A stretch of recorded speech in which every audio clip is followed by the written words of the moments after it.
The shelves that matter are never the ones that get emptied first. Water goes in hour 1, bread in hour 2. By the time the third wave of people moves through a grocery store after a regional disruption, the obvious aisles look like they were staged for a documentary and bare, fluorescent lit, almost theatrical in their emptiness. But the store is not empty. It never is. What remains is not the dregs. What remains is a specific category of resource that most people have been trained. It's through years of normalcy and abundance to walk directly past. The people who came back from 30-day disruptions better fed, better sheltered, and less sick than their neighbors did not find a hidden stockpile. They pulled 9 things from what everyone else dismissed. Not water, not bread, not the obvious. 9 specific items, and a clear-eyed understanding of what each one buys you in time when nothing else is coming. FEMA's post-incident analysis of Hurricane Katrina documented that secondary shortages, the ones affecting wound care, sanitation, and fuel management, emerged not from supply failure but from consumer prioritization failure. People took what they recognized and left what they didn't. The same pattern appeared in the 2011 Tohoku response in Puerto Rico after Maria and in the early pandemic retail disruptions of 2020. In each case, medical intake data confirmed that the populations who deteriorated fastest were not those who found no food. They were the ones who found food and nothing else. The gap is not caloric, it is systemic. Dehydration from infectious diarrhea killed more soldiers in the American Civil War than combat wounds did, and in a grid-down scenario with compromised water sources, your bathroom becomes the most dangerous room in your shelter. The first item to pull from any store that still has stock is electrolyte powder or oral rehydration salts. Not sports drinks, not juice, not anything with sugar as a primary ingredient. These products work because they exploit the sodium-glucose co-transport mechanism in the small intestine, a physiological pathway that remains functional even when the gut is inflamed and absorbing almost nothing else. The World Health Organization's oral rehydration therapy protocol, developed in the 1960s and refined through cholera outbreaks across 3 continents, has a documented efficacy rate that rivals intravenous fluid replacement in non-severe cases. Grab every packet on the shelf. Store them flat in a sealed bag. Ration them by severity of symptoms, not by comfort. A person who stays hydrated through a gastrointestinal illness keeps their decision-making capacity intact. A person who doesn't is a liability within 36 hours. Petroleum jelly is not a comfort item. Not a comfort. It is a multi-system tool that most people leave on the shelf because it feels minor. It doesn't feel minor on day 9 when a small hand crack has become an infected wound that is consuming your antibiotic supply. Petroleum jelly creates an occlusive barrier over skin damage that dramatically slows bacterial entry, a property that military field medicine has documented since World War I, when it was used to protect soldiers' faces from mustard gas residue in wound sites. Beyond wound care, it waterproofs leather boots when no conditioner is available, seals around improvised gaskets, lubricates mechanical components, and serves as a fire-starting accelerant when packed into a cotton ball. 1 large tub weighs almost nothing. Take 2. Apply a thin layer to any open skin damage at the end of each day. It does not expire in any meaningful functional sense within a 5-year window. That tub outlasts almost everything else you carry. Or heavy-duty 55-gallon garbage bags are structural material. That sentence needs to sit for a moment. A family named the Okafor Bells, displaced during flooding in a documented 2016 Louisiana flood event, used contractor-grade garbage bags to line the interior of a compromised shelter, creating a vapor barrier that reduced interior moisture enough to prevent the mold growth that overtook neighboring structures within 2 weeks. One of the bags exist in large quantities in janitorial supply aisles and backstock rooms, aisles that panic buyers never enter. They function as waterproof ponchos, ground sheets, water collection surfaces, waste containment systems, and improvised insulation when stuffed with dry material. A single box of 20 bags weighs under 2 pounds. The tensile strength of contractor grade bag, rated to 3 mil thickness or above, is sufficient to hold standing water without failure. You take the contractor grade, leave the kitchen bags. The difference in durability is not marginal, it is absolute.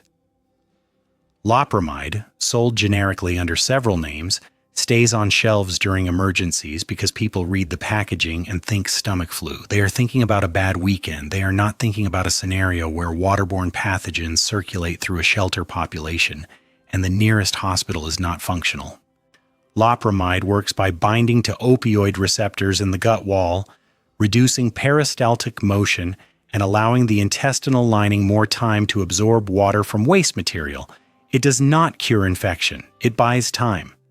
In a scenario where oral rehydration salts are being used to maintain fluid balance, and loperamide is controlling fluid loss, a person can survive a gastrointestinal crisis that would otherwise require IV intervention.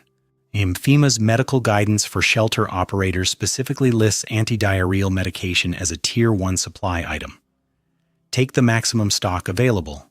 Do not ration based on mild symptoms. Use it when the situation warrants, and know the difference between a nuisance and a crisis before that moment arrives. Aluminum foil, specifically the heavy-duty or commercial-grade roll, is a thermal management tool. A single layer of foil reflects approximately 97% of radiant heat, a property that underlies both space blanket technology and the radiant barriers installed in modern roof construction. In a shelter with no climate control, lining interior walls with foil can meaningfully reduce heat gain during daylight hours and slow heat loss at night. It seals food containers. It creates improvised cookware that can be placed directly in coals. It wraps and protects materials from moisture. In a documented study of improvised shelter insulation techniques reviewed by the American Society of Heating Engineers, radiant barrier materials, of which foil is the most accessible, reduced interior temperature variance by 18 to 22 degrees in uninsulated structures. Take every roll in the baking aisle.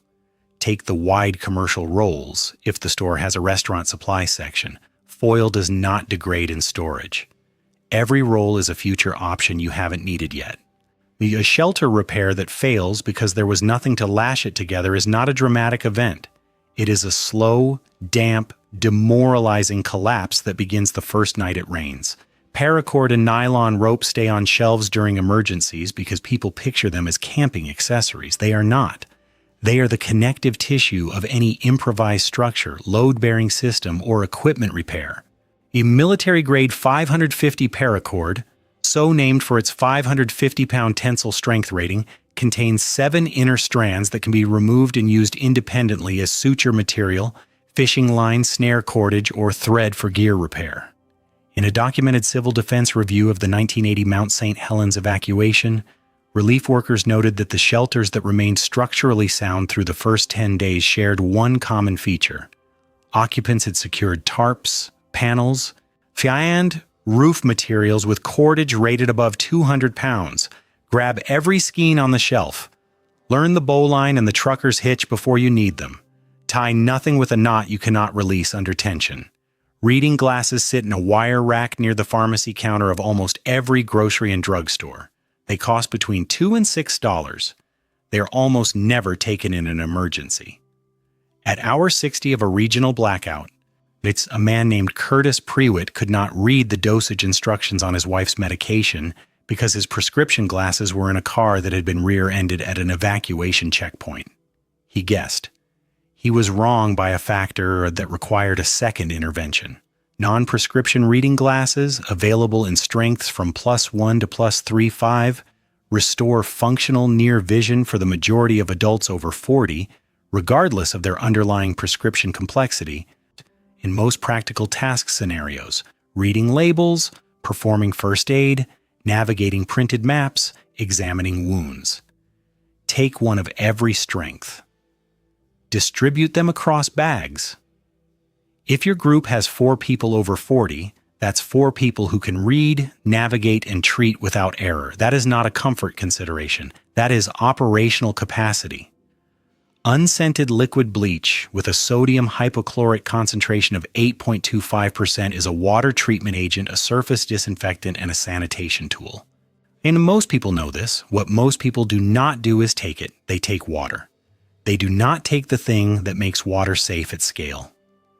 The CDC's emergency water treatment protocol specifies 8 drops of 8.25% bleach per gallon of clear water, followed by a 30-minute contact time to render most bacterially and virally contaminated water safe for consumption. That is a documented, tested, institutionally validated protocol, not improvisation. A single 121-ounce bottle treats approximately 900 gallons of water using that ratio. Bleach degrades at approximately 20% potency per year when stored at room temperature in a sealed container, which means even a partially degraded bottle retains functional disinfecting capacity for 18 to 24 months.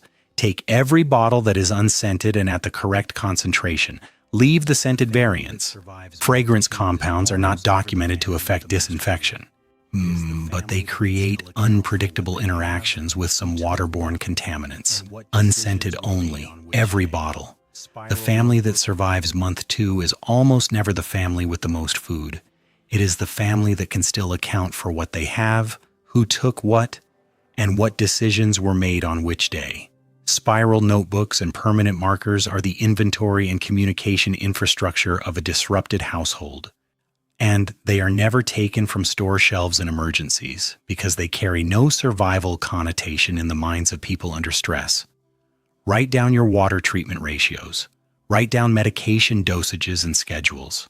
Write down the names and needs of everyone in your group. Write down what you consumed and when. Log every decision that has a consequence downstream. Permanent markers on heavy paper resist moisture, survive brief water exposure, and remain legible under poor light conditions. A spiral notebook with a waterproof cover, or placed inside a plastic bag, is a functional record that does not require power, signal, or battery. Take every notebook on the shelf. Take every thick-tipped permanent marker. The record you keep in week 1 is the map you navigate by in week 4. Here is the pattern behind every item on this list. None of them are primary resources. Every single one of them extends the utility of something else. The electrolytes extend water. Petroleum jelly extends your skin's function as a barrier. Garbage bags extend your shelter's structural integrity. Loperamide extends your body's ability to retain fluid. Foil extends your thermal environment. Paracord extends your ability to build and repair. Reading glasses extend your ability to function accurately. Bleach extends a water source into a safe water source. And a notebook extends your memory into a system. The question that matters is not what you take. It is this. If every item in your emergency plan is a primary resource, what happens when that resource runs out? What you actually need in any sustained disruption is not more of the thing. It is more time with the thing you have. These 9 items buy time. That is their only job, and they do it better than almost anything else on those shelves. Electrolytes keep dehydration from becoming a medical emergency before you've used a single antibiotic. Petroleum jelly turns minor skin damage into a managed inconvenience instead of an infection vector. Garbage bags give you vapor control, waterproofing, and waste management in a single shelf pull. Loperamide holds a gut crisis at bay long enough for your body to fight back. Aluminum foil reduces thermal variance in any uninsulated space by a measurable, documented margin. Paracord makes every improvised structure repairable and every load bearable. Reading glasses keep 4 people over 40 operationally functional when their prescription eyewear is gone. Bleach turns questionable water into documented safe water at a cost of 8 drops per gallon. A notebook and markers turn a chaotic group into an accountable system with a memory. The person who acts on this list on day 2 walks into day 30 with options. The person who didn't walks into day 30 with regret and a very specific understanding of what they should have taken when the shelves still had it. Do not wait for confirmation that it is serious. Do not go back for a second pass once the pattern is established. Carry something to write with. Treat every water source, protect your skin, keep your people functional. The stores will not restock on your timeline.